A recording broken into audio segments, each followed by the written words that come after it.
Sejam todos bem-vindos à Netcom. Estamos na disciplina de Eletricidade e Eletromagnetismo. Sou Paulo Fernandes e veremos agora os campos magnéticos, força, materiais e dispositivos magnéticos. Primeiramente, a força sobre uma partícula carregada. A força sobre a partícula carregada nada mais é do que a carga vezes o campo elétrico, ok? Mostra que se Q é positivo, F e E tem a mesma orientação, então todos seguindo a mesma orientação. Então quem é meu F? Meu F vai ser Q, vai multiplicar o meu campo, mas meu campo eu posso identificá-lo como a soma da velocidade vezes a velocidade pelo produto escalar de B, certo? Que é a intensidade, que é o fluxo de campo magnético, fluxo magnético. Então, Fm é perpendicular tanto a U quanto a V. Então, meu F de M vai ser, na verdade, a minha carga se movimentando e o produto vetorial com o campo magnético, certo? Com intensidade de campo magnético. Assim, sobre essa força dessa partícula, o que nós podemos ver? Que no campo magnético, em estática, o campo magnético ele não vai ter, campo B. Mas, em movimento, o campo elétrico é o mesmo, porém o campo magnético vai ser a carga numa determinada velocidade com o produto vetorial em B. E o combinado deles vai ser quem? Q, e vai multiplicar, minha carga vai multiplicar o campo magnético, mais essa velocidade rotacionando, certo? Com o produto vetorial pelo campo magnético. Então, no caso do campo magnético, é definido como uma força por elemento de corrente unitária. Já que meu J, que é a densidade de corrente, é ρU, ou seja, ρV é a densidade volumétrica de carga numa determinada velocidade passando, o meu I, a magnitude da corrente, vai ser igual ao meu Ks, que é igual à densidade de corrente em V. Meu I, na verdade, meu IDL, vai ser a derivada da carga pela velocidade. Então, a carga elementar dQ, que é a parte infinitesimal da carga, se movimenta com velocidade U e origina um elemento de corrente de convecção, dQU, que é o equivalente à minha corrente de condução, IDL. A força sobre o elemento IDL em um campo magnético B é dada pelo seguinte: se eu pegar apenas a parte infinitesimal, o meu DF vai ser igual ao meu IDL, produto vetorial de B, onde eu posso ver entre 1 e 2. Eu tenho uma força de IDL1 sobre IDL2, aqui eu tenho um raio entre elas, eu tenho o meu DF1, certo? Que é a força entre duas espiras. Aqui eu tenho uma espira 1, eu tenho uma espira 2, e elas estão carregadas, e eu tenho, por elas passa uma corrente, eu tenho uma força magnética entre elas. Nesse caso, nós podemos ver a ideia de torque e momento magnético. No caso do torque, ou momento mecânico da força sobre a espira, é o produto vetorial entre a força e o braço da alavanca. Então, se eu tiver o braço da alavanca, certo? R, eu tenho o torque, na verdade, é o momento mecânico de força, né? Torque mais o momento magnético, vai ser quem? Vai ser o braço, a alavanca do braço, certo? O braço da alavanca e a força, que é o produto vetorial entre eles. Então aqui nós temos a força, certo? Eu tenho um fio que está percorrendo por uma corrente, tem um tamanho L, e eu vejo o que está acontecendo. E tem um campo magnético passando entre eles. Então, quem vai ser o meu momento? O meu torque da espira vai ser a norma de T, ou seja, a norma de F por W sendo de alfa, porque B aqui vai ser uniforme, ok? E meu M vai ser I vezes S a N. Então, o momento do dipolo magnético é o produto entre a corrente e a área da espira. S é a área da espira, ok? O momento do dipolo magnético de espira em aquela velocidade, como ela tem uma área, vai ser ampere por metro quadrado. Então, o momento do dipolo magnético é o produto entre a corrente e a área da espira. Tem a magnitude da corrente pela magnitude da área com a direção normal, certo? A ambos. Sua direção é perpendicular à espira. Então, se a espira está aqui, Ele vai ser para cima ou para baixo, ele é perpendicular a essa espira. No caso do dipolo magnético, né, que é um ímã ou uma pequena espira filamentar de corrente, é usualmente referido como dipolo magnético. Eu tenho um ímã ou tenho um pequeno filamento, certo? De um condutor que é percorrido por uma corrente, eu chamo isso de dipolo magnético. Veja, nesse caso, certo?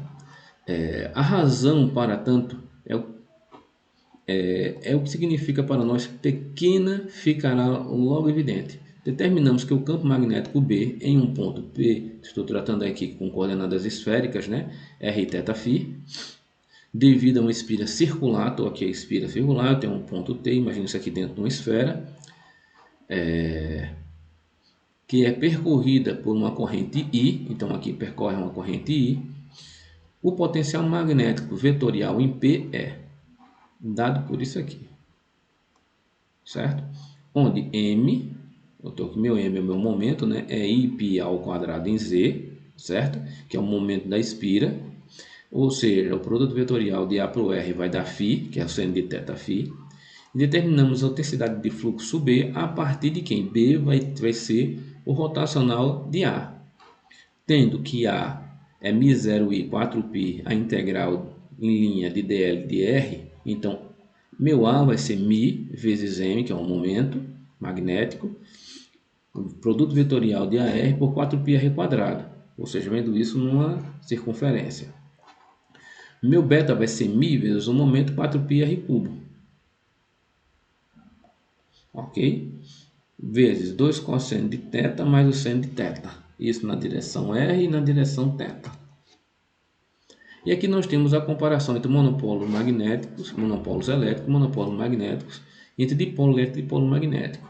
Enquanto eu vejo aqui o monopolo magnético, que é de uma carga pontual, eu tenho que a tensão é a carga dividida por 4πεr, certo? E meu campo elétrico é Q dividido por 4πεr ao quadrado apontando na direção a R. No magnético eu tenho apenas uma carga. Tenho apenas um Vm, ok? Já o meu Vm é Q cosseno no campo magnético, né? O dipolo vai ser Q cosseno de θ, 4πε0 ao quadrado. E aqui está o meu campo magnético, meu campo elétrico, que é Q dividido por 4πε ao cubo vezes D, vezes o cosseno de θ, vezes 2 cosseno de θr, mais o seno de θ na direção a θ. Já no meu campo magnético, que aqui eu posso ver, ó, aqui eu estou vendo o campo elétrico, então eu tenho isso daqui é o meu momento, né? E tenho a interação entre o dipolo elétrico. No dipolo magnético com um ímã, tudo que eu tenho é minha carga vezes L. Ou seja, eu tenho o meu momento aqui, tá certo? Entre ele, e tenho minhas linhas de campo saindo de norte para o sul. Então, meu A vai ser μ0m seno de θ na direção φ dividido por 4πr quadrado. E meu campo magnético é μ0m 4π dividido por 4πr ao cubo, vezes 2 cosseno de θ na direção a R, mais seno de θ na direção a φ. Ok? No caso da magnetização em materiais, ela é dada em ampere por metro. É o momento do dipolo magnético por unidade de volume. Eu tenho o momento do dipolo magnético por unidade de volume. Nesse caso, se eu ver, por exemplo, um elétron, ele está girando em relação, orbitando em direção ao núcleo, certo? E a movimentação do próprio elétron. O próprio elétron ele também se movimenta, ele gira, ele tem um spin, giro em inglês, né? Ele gira, certo? Eu estou ter esse spin desse elétron. E o que é que eu tenho? Também posso ver por uma espira circular equivalente ao movimento eletrônico. Então eu tenho uma espira circular e posso ver que nessa espira eu vou ter uma corrente, eu vou ter um campo magnético para cá e outro para aqui. Aqui eu tenho um campo magnético exatamente no centro e tenho linhas de campo saindo dele. Ó. Se há n átomos em um dado volume ΔV e o késimo átomo tem um momento de dipolo mk, certo? Em um meio para o qual M não é zero em nenhum ponto, é dito magnetizado. Certo? Se M, o meu momento aqui, ele não for zero, a magnetização não for zero em nenhum ponto, então eu tenho a magnetização, que é o somatório de M por dV com dV tendendo a zero. Ou seja, tudo isso aqui está atraindo ou está repelindo alguma coisa igual ou diferente. Então eu vou ter um campo magnético. Por aqui eu posso ver o meu momento de dipolo magnético, certo? Veja, antes da aplicação de um campo magnético, cada um elétron desse ele aponta para um determinado sentido. Depois que eu for colocar ele em determinado campo elétrico com a força magnética, eu vou fazer com que todos eles girem no mesmo sentido, eles estão apontando na mesma direção. Lembra da regra da mão direita? Se eu aponto, ele vai para cima, tá vendo? Apontando meus dedos para a palma da mão, saindo de um ponto ao outro, ele vai apontando para cima.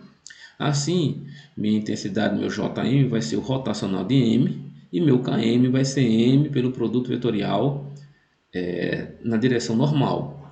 Aonde meu Jm é a densidade de corrente de magnetização ligada. Magnetizei. É como você, por exemplo, pegar fios, enrolar. Você pega uma chave de fenda, enrola fio nessa chave de fenda, e os terminais desse fio, uma determinada espessura, bitola, se esse fio é muito grosso, você conecta a uma pilha. Então, ao redor dessas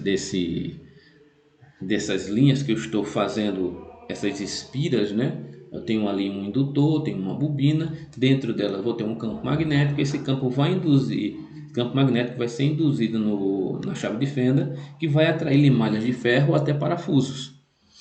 Tem uma explicação que eu estou pegando aquele campo daquele material ferromagnético, que é a chave de fenda que não estava magnetizada, e agora eu magnetizei, eu fiz com que os elétrons estão girando na mesma direção, e eu vou atrair coisas que são diferentes e vou repelir coisas que são com a mesma densidade de campo, na mesma direção, tá bom? K é a densidade de corrente ligada à superfície, em uma superfície, e a N é o vetor unitário normal à superfície, ok? Neste caso, se eu for ver agora, eu vou ter o seguinte, que o rotacional de B por μ, porque B não é Hμ, não tenho aqui, ó, B vai ser quem? μH, mais um H, certo? Mais a magnetização, o campo magnético mais a magnetização. Se eu considerar os dois, quem é que eu vou ter o rotacional colocando um μ? μ sobre beta igual a H mais M, e fazendo o rotacional dele, fazendo ele girar, né? Observando o que é que acontece com minha magnetização diferente de zero, eu vou ter que o rotacional de B dividido por μ0 vai ser um JF mais um JM, que é um J magnetizado, a densidade de magnetização, e os dois vão dar igual à própria densidade de corrente, certo? Onde nós vemos que minha magnetização nada vai ser que um Xm, que é uma grandeza adimensional, certo? Que é a suscetibilidade magnética ou a sensibilidade magnética do meio vezes o campo magnético. Isso aí de determinado material. Então, se eu estou lá no ferro, ele é mais suscetível a um campo magnético, então a suscetibilidade magnética dele é alta. Jogando o campo sobre ele vai se magnetizar mais rápido. Se eu fizesse, por exemplo, numa madeira, eu não vou ter. A suscetibilidade magnética dele é muito baixa, então não vou conseguir magnetizá-lo. Não é um material que pode ser sensível a um campo magnético, ok? Ok, é mais ou menos medida em quão suscetível ou sensível a matéria é o campo magnético, como eu acabei de falar. Assim, meu beta, na verdade, nada mais é do que meu μ01 mais xm vezes h. Ou seja, vai ser apenas um μ vezes h, aonde esse μ vai ser μ0, μr, aonde μ0 é a permeabilidade do meio, permeabilidade intrínseca do meio, permeabilidade do espaço livre, e μr é a permeabilidade do meio, certo? Então a grandeza μ0, μr é a denominada permeabilidade do material e é medida em henries por metro. Certo? Nós temos aqui o Henry é uma unidade de indutância, certo? A grandeza μr é adimensional e a razão da permeabilidade é um determinado material e o espaço livre, chamada de permeabilidade relativa. Assim eu tenho que meu campo magnético, na verdade, nada mais é do que μ0 μr por h, ou μ vezes h.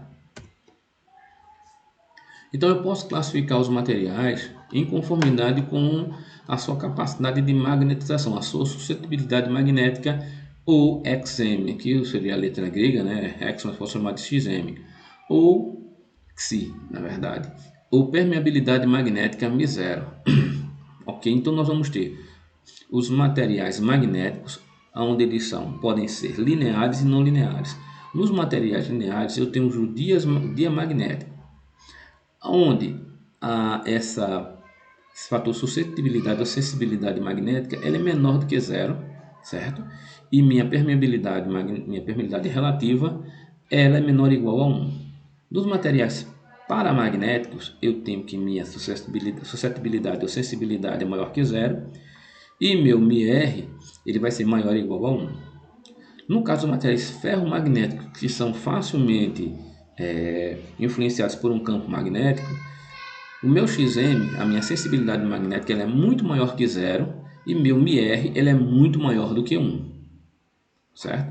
Então, nesse caso, onde Xm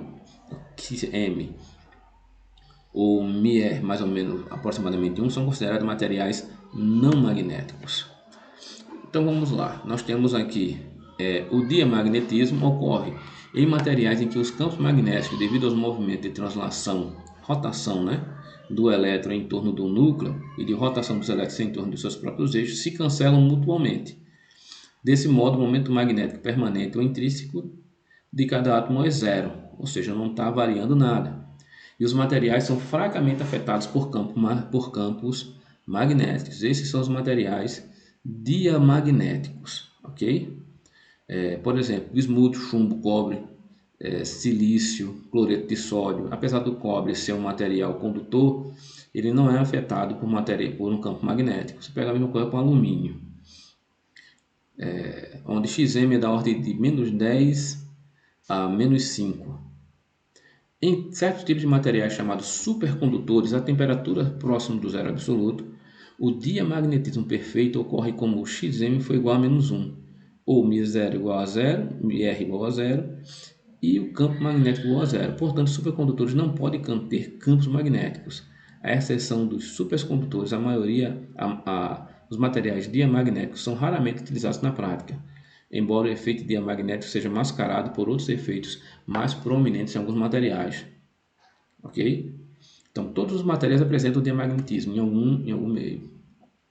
Os materiais cujos átomos têm um momento magnético permanente, não nulo, podem ser ou paramagnéticos ou ferromagnéticos. No caso do paramagnético, ocorre com os materiais para os quais os campos magnéticos produzidos pelos movimentos de translação do elétron em torno do núcleo de rotação do elétron em torno dos seus próprios eixos não se cancelam completamente, certo?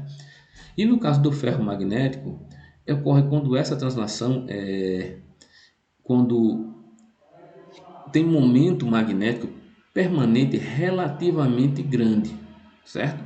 Então, eles são capazes de serem magnetizados fortemente por um campo, retém um grau considerável de magnetização, mesmo depois do campo ele continua atraindo, perdem suas propriedades ferromagnéticas e tornem materiais paramagnéticos lineares quando a temperatura fica acima de uma certa temperatura conhecida como temperatura de Curie. Portanto, se o íon permanente for aquecido acima da temperatura de Curie, 770 graus Celsius para o ferro, ele perde sua magnetização por completo. São não lineares, isto é, a relação construtiva de beta μ0, μr e H não se verifica para materiais ferromagnéticos, porque μ0 depende de beta e não pode ser representado por um único valor. Okay? Então nós temos aqui a curva de esterese, certo? A curva de magnetização. Então, se você tem um material numa determinada curva e você magnetiza ele, você alterou essa curva de magnetização.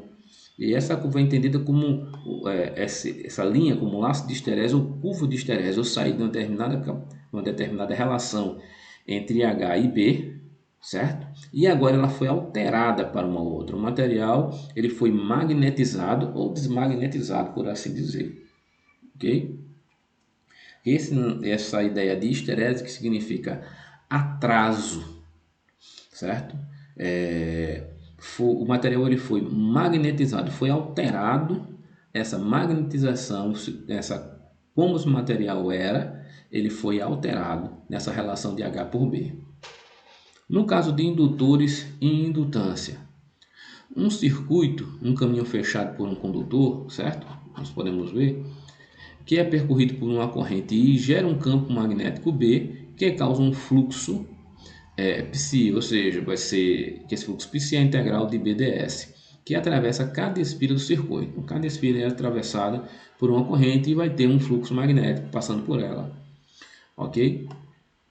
Se o circuito tiver N espiras idênticas, definimos o fluxo concatenando lambda. Como? Lambda vai ser igual a N vezes o fluxo, o número de espiras vezes o fluxo. Com lambda aproximadamente I. Então, lambda vai ser igual a L vezes I. Onde L é a indutância, que vai ser N vezes o fluxo dividido por I, que é dado em Henry, e é equivalente a Weber por ampere, certo? Também esse fenômeno aqui é chamado de autoindutância, certo?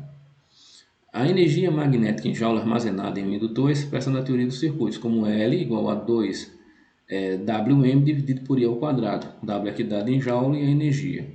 Então, enquanto o capacitor ele armazena energia na forma de campo elétrico, o indutor ele vai armazenar energia na forma de campo magnético. Então, essa energia, 2 vezes a energia, dividido ela é distribuída no quadrado da corrente. Então, eu preciso de corrente que vai se distribuir essa energia e eu vou ver a minha indutância. Ok? Então, a indutância mínima mútua, se eu tiver aqui um circuito 1 e um circuito 2, eu tenho um fluxo F1 e tenho um fluxo F2, eu tenho uma corrente em 1 e tenho uma corrente em 2. E aqui eu tenho duas bobinas. Veja que eu tenho um fluxo 1 e tenho um fluxo 2, 1. Um fluxo que 1 incide sobre 2 e que 2 incide sobre 1. Então, essa indutância mútua, como uma razão entre o fluxo concatenado lambda 1, 2, vai ser quem? Vai ser o número de espiras 1 pelo fluxo de 1 sobre 2, sobre o circuito 1. Então, no circuito 1, eu vou ver N1, fluxo de 1, 2, devido à corrente de 1, 2. Então, a corrente de 1, 2 vai gerar um fluxo que eu vou observar em 1, que ele diz respeito ao número de espiras e ao fluxo. Então, a impedância múltipla 2, 1, 2 é definido como o fluxo concatenado do circuito 2 por unidade de corrente 1. Então, no caso de L21, quem é que eu vou ver? Eu vou ver N2 e o fluxo 21. Ok? Então, veja, se eu for trabalhar com L1, eu vou ter N1, Φ1 e 1. L2, N2, Φ2, L2. Ok? Meu WM, minha energia magnética, vai ser W1, W2 mais o W, a interseção de W1, 2. Ou seja, vai ser meio L1 e 1 ao quadrado, mais meio de L2 e 2 ao quadrado, mais ou menos M1, 2, 1 e 2. Ok? Então, em um indutor tal que a linha de transmissão coaxial, então eu tenho um cabo de linha de transmissão coaxial, ou a linha de transmissão de fios paralelos. Coaxial é aquele que eu tenho o fio, tem um condutor no meio, né? Então ele está separado por um dielétrico, ou posso ter dois fios, um paralelo do outro. A indutância produzida pelo fluxo interno ao condutor é denominada de indutância interna, LI, enquanto que a produzida pelo fluxo externo é denominada de indutância externa, LX. A indutância total é a indutância interna mais a indutância externa. E a indutância externa, certo? Ela está relacionada à permeabilidade e à permissividade do material. Então, se eu tiver a resistência vezes a capacitância, eu posso ver em relação a epsilon, que é a permissividade, dividido pela condutância. No caso do meu L externo vezes a capacitância, eu vou ter que vai ser μ vezes epsilon, está relacionado à permissividade magnética do material, certo? E mais a permeabilidade magnética, onde esse μ vai ser μ0, μr e epsilon é εr, ε0, εr. E aqui eu tenho algumas fórmulas de indutância, certo? Eu tenho para um fio, como é que eu tenho? Meu L vai ser μ0 L dividido por 8π. No cilindro oco, ok? Eu tenho essa relação com um Ln, né, que é um logaritmo natural. Em fios paralelos, também eu tenho relação de logaritmo natural. levando em consideração a distância entre eles e a bitola. Num condutor coaxial, eu tenho esse respeito à bitola do meu fio interno e o tamanho do centro até minha parte de camada condutora externa. Eu tenho uma relação entre eles. Numa espira circular, numa solenoide, que nós já vimos, μN2 dividido por L, num toro de seção circular e numa lâmina, certo? Lembrando que meu Wm vai ser meio da integral de beta escalar H de B escalar H dV. Ou seja, é meio de μ H ao quadrado dV, porque B é μ vezes H. Então, eu vou ter μ vezes H. Vou só até tirar um μ aqui da equação, vai ficar μ sobre 2, a integral de H ao quadrado dV. A integral de H ao quadrado dá H 3 sobre 3. Então, nós temos aqui a analogia entre circuitos elétricos e magnéticos. Para o circuito elétrico, material elétrico, eu tenho a condutividade. No magnético, eu tenho a permeabilidade. No elétrico, eu tenho a intensidade de campo. No magnético, eu tenho intensidade de campo em H. Intensidade de campo elétrico, intensidade de campo magnético. A corrente é I integral de JdS. O fluxo magnético é integral de BdS. A densidade de corrente é J1 sobre S, ou seja, sigma E. A densidade de fluxo é μH. A força eletromotriz, que é a FEM, certo? É dado por V. E aqui eu vou ver que é o rotacional do meu H, do meu campo magnético, que vai gerar uma densidade de corrente, que nós já vimos. A condutância, G, ela é 1 dividido pela resistência. Já a permeância, ela é 1 dividido pela redutância, certo? Que é a dificuldade de passar o campo magnético sobre aquele material. Na lei de Ohm, R é igual a V sobre I, que é L dividido por sigma S. Na lei de Ohm para o campo magnético, essa minha força dividida por π, ou L dividido por μ S. Pela lei de Kirchhoff, o somatório de I é zero, já o somatório do fluxo ele é zero. O somatório de V menos o somatório de RI é zero. E nesse caso, o somatório da força F menos o somatório de R, psi, também vai ser zero. Agradeço a todos pela atenção.